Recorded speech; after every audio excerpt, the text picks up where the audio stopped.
Thank you, operator. And thank you to everyone for joining us for the COVID-19 daily media call from May 21st. Governor Walz is not on today's call. We'll start with the situation report from Commissioner Jan Malcolm. Following Commissioner Malcolm, we'll get updates from MDH Infectious Disease Division Director Chris EHRESMANN and State Epidemiologist Dr. Ruth LYNFIELD. After those updates, we'll open it up for questions from reporters on the line. With that, I will now turn it over to Commissioner Malcolm. Thank you, Mike. Good afternoon, everyone. I'll begin, as usual, with the global and national update. Across the world this morning, we topped 5 million cases of COVID-19 and 328,000 deaths from this disease. In our own country this morning, we reported 1.55 million cases and nearly 93,000 deaths. Here in Minnesota, we added an additional 530 laboratory-confirmed cases yesterday, bringing our total to 18,200. Notably, this is the sixth consecutive day of fewer new cases than the day before, which is certainly a trend that we like to see, but quite honestly, we don't expect that trend to continue. As we know, we have other indicators in the system of cases growing as we test more. Unfortunately, we had an additional 32 deaths reported yesterday from COVID in Minnesota, bringing our total to 809 Minnesotans who've lost their lives to this disease. 17 of these people were in Hennepin County, 6 in Ramsey, 4 in Anoka, 2 in Washington, and 1 each in Clay, Dakota, and Goodhue counties. Demographically, the total includes 12 people in their 90s, 12 in their 80s, 6 in their 70s, 1 in their 60s, and 1 in their 50s.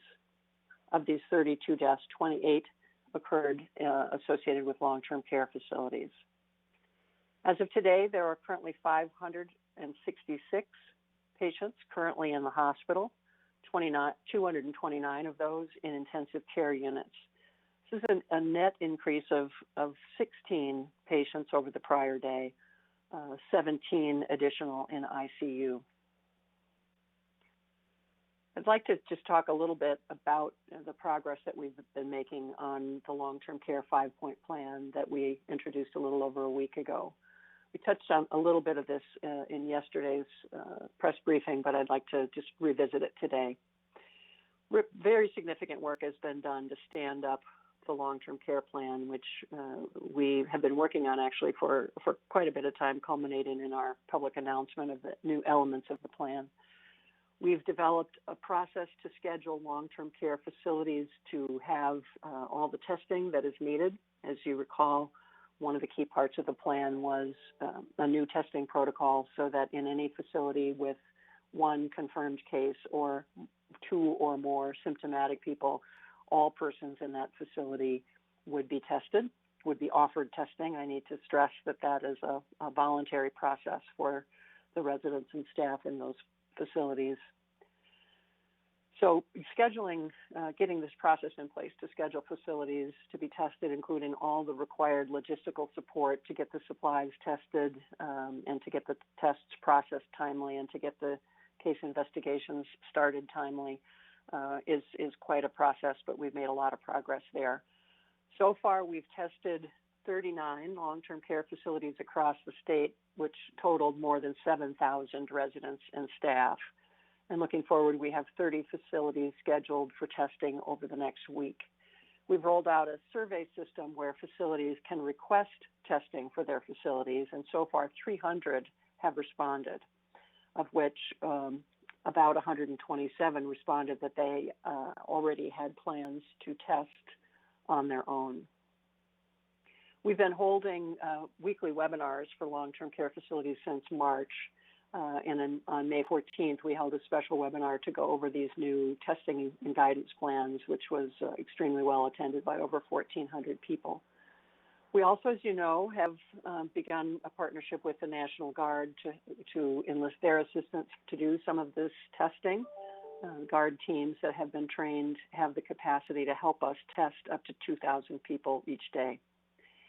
And during this month, we've had a real push thanks to the work of the procurement team at the State Emergency Operations Center to try to get more more supplies and more personal protective equipment out to the long-term care facilities where they are very much needed.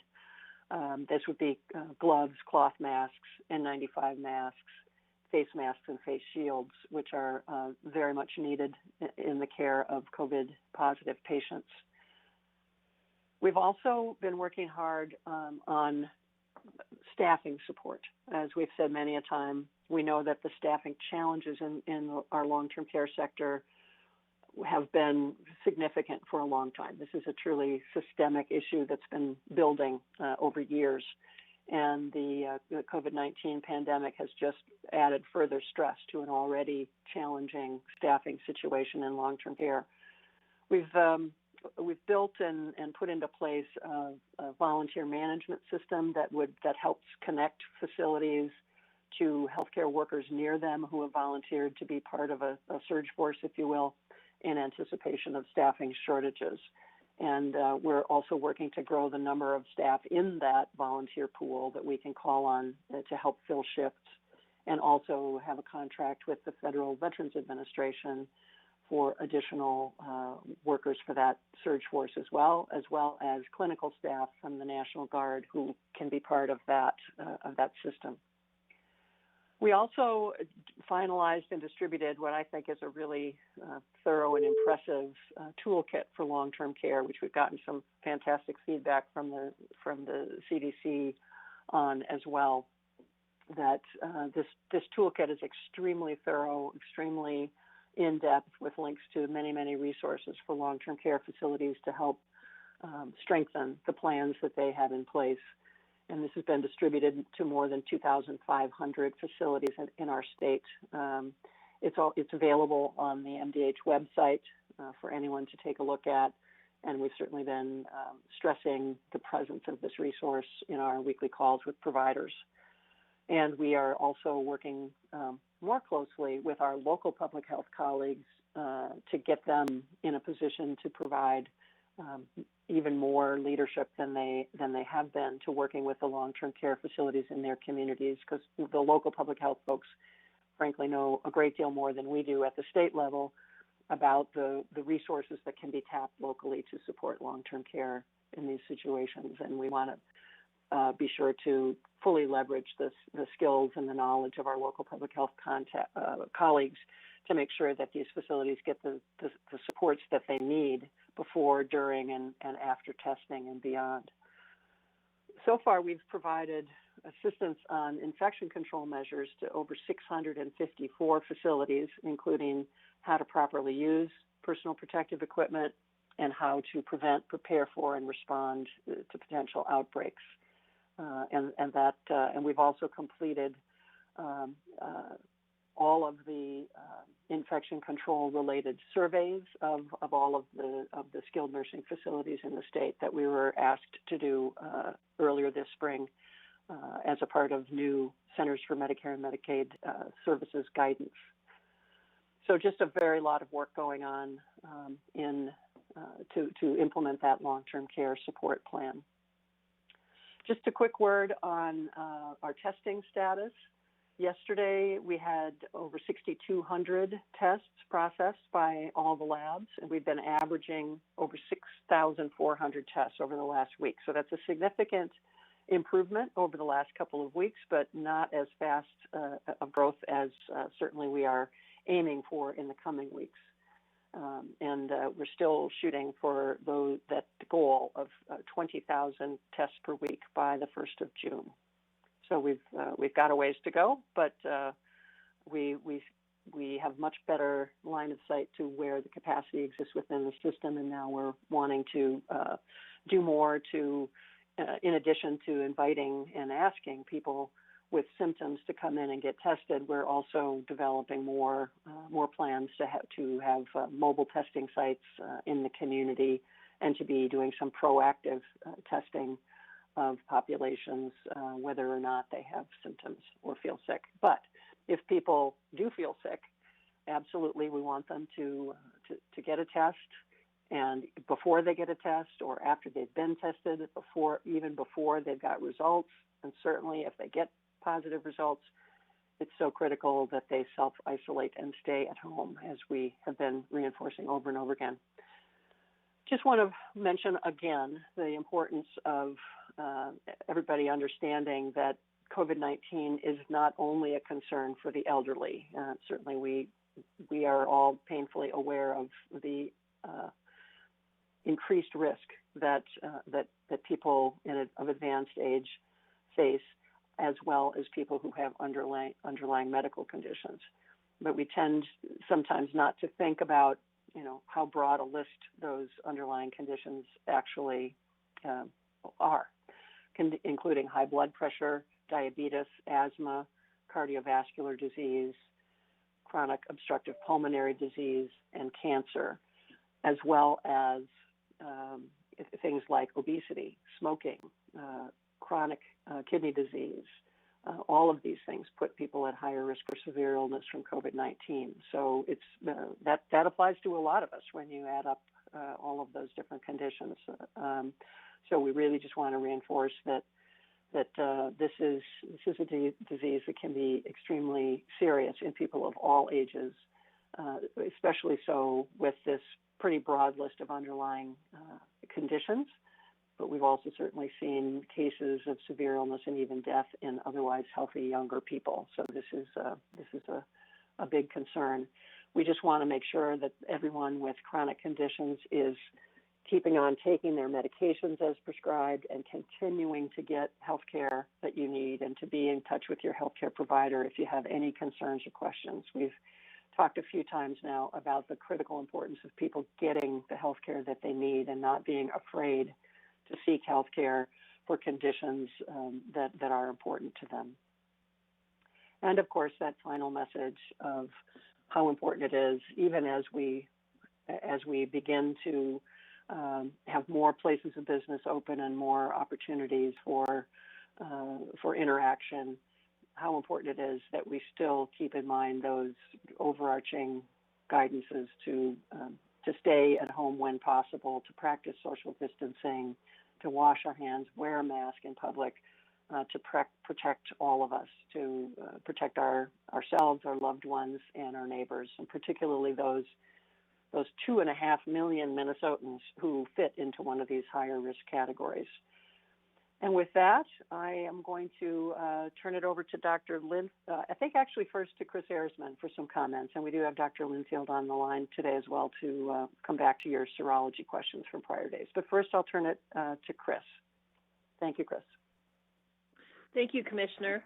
I want to take a moment to remind schools and the public that the public health guidance that was jointly issued by the Minnesota Department of Health and the Minnesota Department of Education pertaining to graduation is still in effect.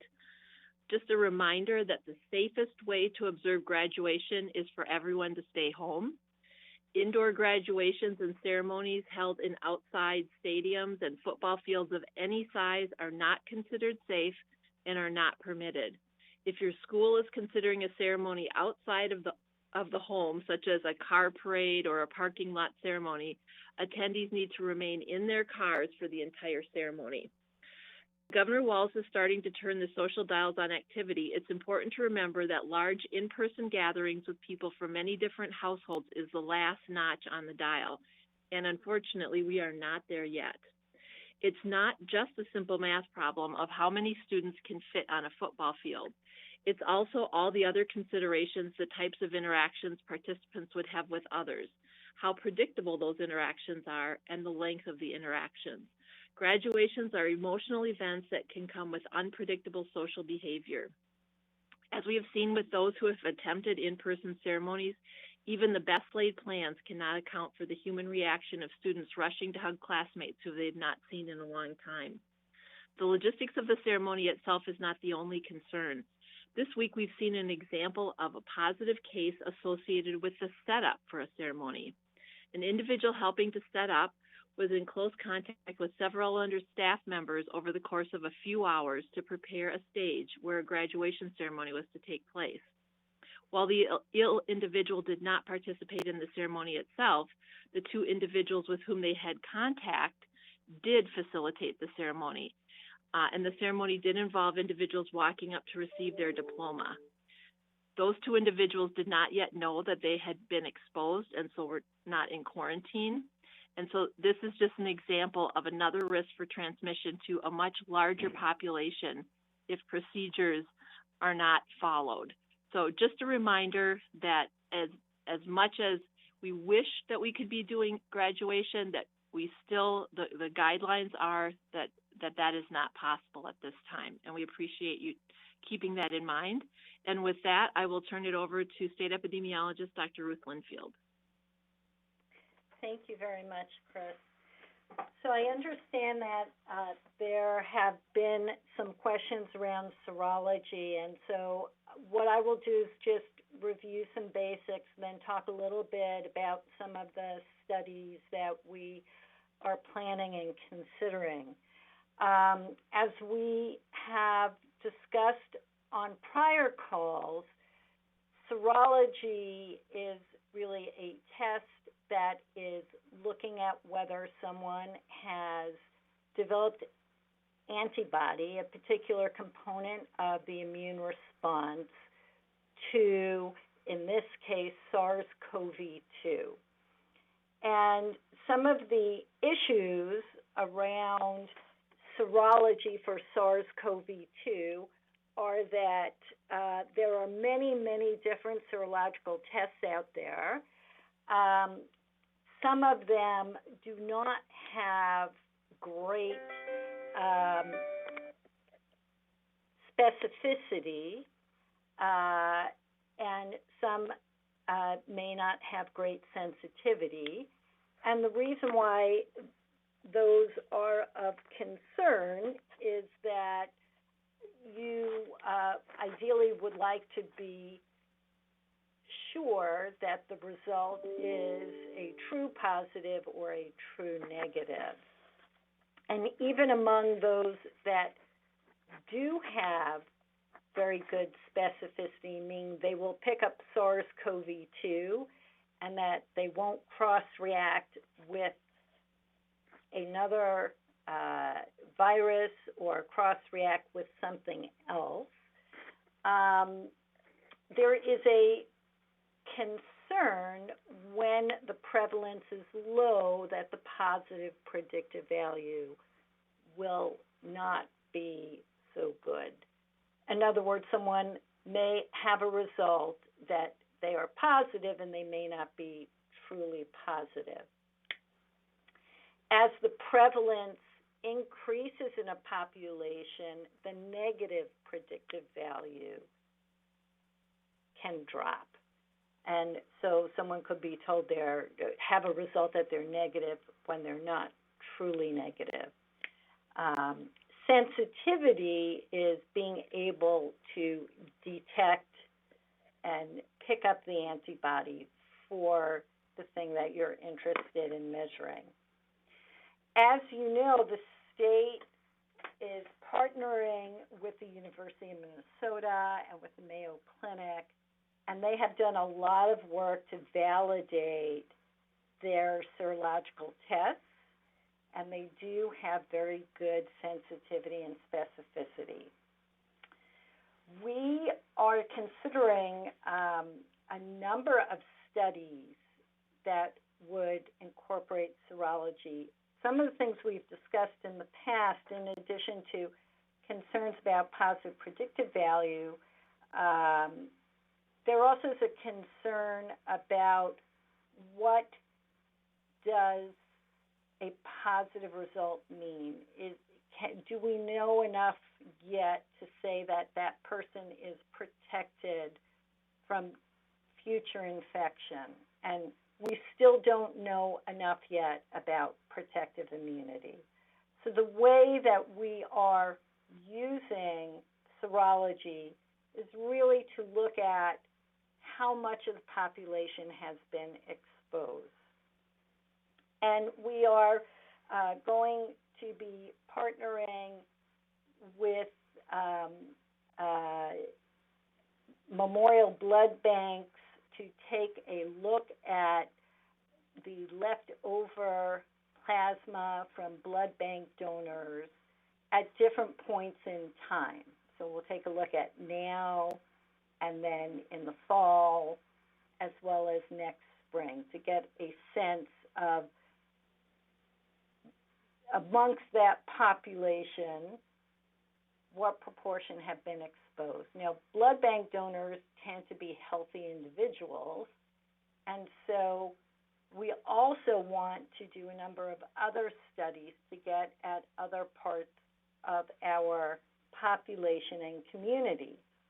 And so another study that we are thinking of doing is a community assessment. Their CDC has a special kind of framework and study called a CASPER study, and that stands for CDC Community Assessment for Public Health Emergency Response. And that is where we go into the community and we choose households through a random process, and we collect information about symptoms and exposures, and we will include a laboratory testing component with that, and it's totally voluntary. We are planning to do this in 7 different parts of the state. We are also partnering with the University of Minnesota to do a number of other studies, and this will include looking at serology from grocery store workers. Another one is looking at healthcare workers. And then we do have a partnership with an investigator who has an ongoing survey that looks and evaluates physical health, mental health, economic security, and social dynamics. And we are going to include a serological portion of that. So we think that through this variety of studies that we will get some insight into different communities in Minnesota and to how they may have been exposed to this virus. I mentioned the blood bank study will go at different points in time. We are also considering that for the other studies as well. And we hope to gain some insight through these studies. So I'd be happy to address questions that you may have. And at this point, I'm going to turn it back to Mike Schulmer. Thank you, Dr. Linfield. We'll open it up for questions now, and we apologize in advance that we'll need to wrap up the session a bit early today to get Commissioner Malcolm on to another commitment right after this call. As always, we'll ask that reporters limit questions to 1 primary and 1 follow-up so we can get to as many as possible. With that, operator, we're ready to take questions. As a reminder, if you would like to ask a question, you will need to press *1 on your telephone. To withdraw your question, press the # key. And your first question comes from the line of Emily Havoc with CARE 11. Hi, thank you for the update, everybody. I have a kind of in the weeds question here about the numbers that were released today. The cases that are defined as community transmission appeared to go up by a couple thousand, I think, and then the cases that are defined as unknown or missing dropped by about the same amount. So I'm just asking if is there some kind of change that happened where you decided to code a bunch of those cases as community transmission? And then do you have a response to that spike? Is that something we should be concerned about, as I know that's a key indicator that you guys are looking at considering the reopening restrictions? Thank you for that really careful question. We're delighted that people are paying really close attention to the data. Chris, you want to take that one? Sure. You know, I think yesterday we completed a record number of interviews, so about 900. So a lot of the missing data was cleaned up. So that likely could account for that change.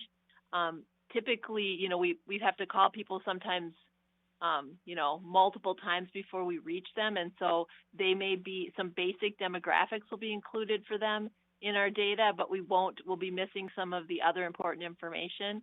And so, when we have a day like yesterday where we reach, 900 people, that can make a difference in what our data looks like. And then you asked about is it concerning that we're seeing additional community transmission? Certainly, we have said that there's a lot of community transmission happening, and we want to see that go down. On the other hand, we want people who are ill to be tested, and so that we're kind of at a point where we want two things that may be in direct opposition to each other. So we will likely see more cases as more symptomatic people are tested, but yes, our ultimate goal is to see our community transmission decline. And certainly if Dr. Linfield wants to add, she can. No, I think you covered it well. Thank you, Chris. Your next question comes from the line of Tim Nelson with NPR News. Hi, it's Tim Nelson. I'm wondering, obviously, the reaction of the Catholic bishops and the Lutheran Church Missouri Synod yesterday happened late, and I know that the health commissioner sort of addressed the distinctions that she was making in these services yesterday.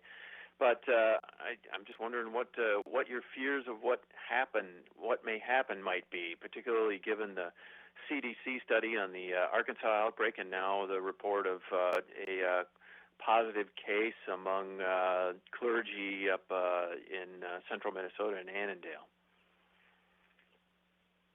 Well, certainly, this is Commissioner Malcolm. As we discussed yesterday, as I think the governor has reinforced many a time, that we completely understand the value and the strong desire for reconnection with our faith communities, and on so many levels, we're hearing the frustration of people who feel as though our guidance is overreacting and is overly conservative given the realities as they perceive them in their more local communities or among themselves and their immediate friends and family. But we just keep reinforcing the point that we just were talking about the degree of community spread, even when it hasn't completely been measured or isn't completely visible.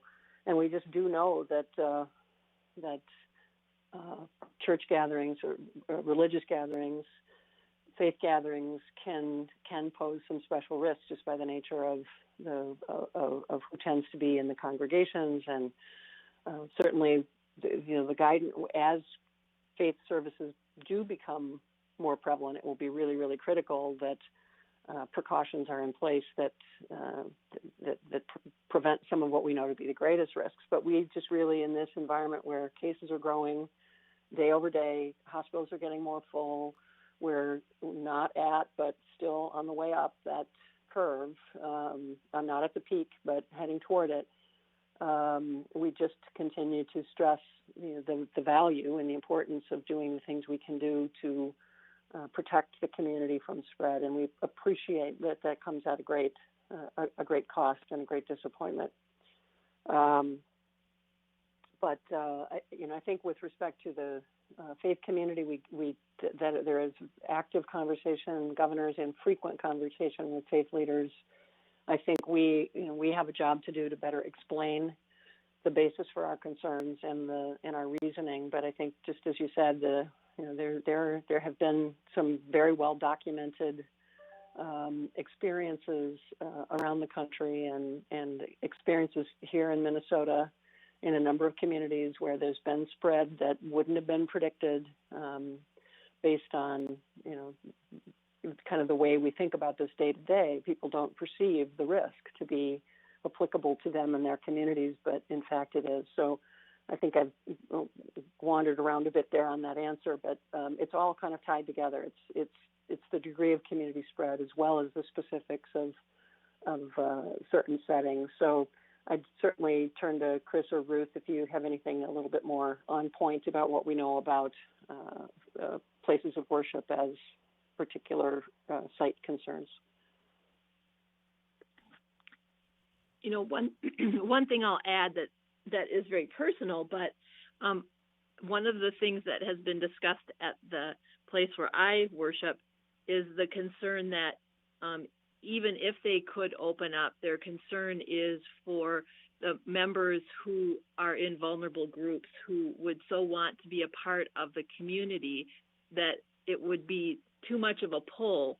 And so we get people who would be particularly at risk that would want to attend. And I think that I've appreciated that perspective. And for me, that's been important to keep in mind that, you know, what may seem to be okay for a certain segment of the population could have devastating consequences for others. And so to be willing to consider that need higher than our own. So that's not scientific, but that is been part of my personal experience, and I thought it was a wise comment. Thank you. Your next question comes from the line of Jeremy Olson with Star Tribune. Yes, hi. I had received a tip that yesterday the governor was going to go with a more liberal opening policy for restaurants and bars, not just patios only, and that the health department's encouragement brought that back to the level we have today. Can you confirm that? Was there a more broad recommendation being recommended, and then the health department with concerns for the community had that changed late? Well, what I can tell you is, and I think we've said this in the past, that there's been multiple scenarios considered and debated, and multiple options evaluated with legitimately different perspectives about the importance of taking very seriously the economic harm that is being done to people and communities and across sectors by the virus and the restrictions on activity that we've taken as public health measures to try to prevent the virus from from creating unnecessary illness and death and from overwhelming the healthcare system. So those perspectives have been in tension all along. So all I can tell you, I certainly can't comment, don't have insight into, the governor's thinking process, but he welcomed and heard us talk through a range of options. So, and that's been true in all of his prior decisions. So he doesn't just look at one thing, but considers multiple points of view and multiple options. Related follow-up then, since that sounds like the state fair is saying we're going to have a fair or we're going to have no fair, we're not going to do a middle ground. What has been the health department's current advice and guidance on whether there should be a fair or not? I know that the state fair board is thinking about that and is, I believe, going to make a recommendation to the governor. The conversations that we've had have just been about the state of the epidemic and where we think we might be by late August, early September, and unfortunately, everything we know, everything we see, even if we're past the peak, which we expect to be, there still will be a great deal of community spread and a great risk of transmission. So we've just simply been sharing the data, we are not making a recommendation to them, but certainly appreciate the care with which they're thinking about this. Operator, we have time for one more question. Your last question comes from the line of Kent Erdahl with Care Television.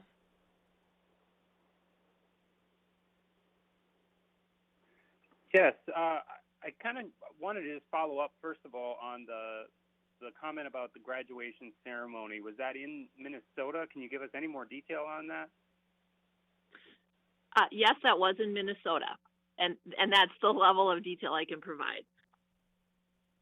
So they were, I'm just trying to understand. So this was a ceremony that they were planning to do that would have gone against the state guidance? It was a ceremony that they did do that went against the state guidance. And one of the individuals, so not at the ceremony itself, but one of the individuals who was part of the setup was identified as having COVID. That person exposed people who were part of the ceremony who did not realize, before the ceremony that they had been exposed, and so therefore were not quarantined. So it's just an example of how, this could potentially have an impact on a large number of people. And so we want people to be aware that the guidance related to graduation has not changed. Can you tell us any more about the size of that event and how people have been contacted? Has there been more testing done? I mean, certainly that would be a huge red flag, potential hotspot or spreading event. We are working on doing follow-up, and we'll be assessing, the situation. Keep in mind that our guidance for a contact would be 15 minutes within 6 feet. So that will make a difference. But the bottom line is that, there is transmission that's occurring within the community. And this is why we have made the recommendation that we have related to graduation. We did hear, and it was referenced earlier, about the potential of some cases up in central Minnesota with the church. Are there other issues? We don't hear about these very often when it comes to an incident like the graduation ceremony or maybe with a church. Are there other potential instances of, say, spreading events in some congregate settings outside of living? I mean, in churches or in ceremonies like this or restaurants or areas like that? Well, there to this point, there should not have been any restaurants open, nor church gatherings. So the only situations are situations in which people have been going against guidance.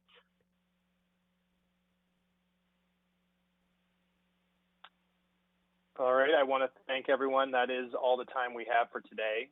Thanks again to our speakers and to the reporters on the call. If you had a question we were not able to get to, please feel free to reach out to our office. Have a good day, and we'll talk again soon. Find more local news stories at ccxmedia.org and follow us on social media.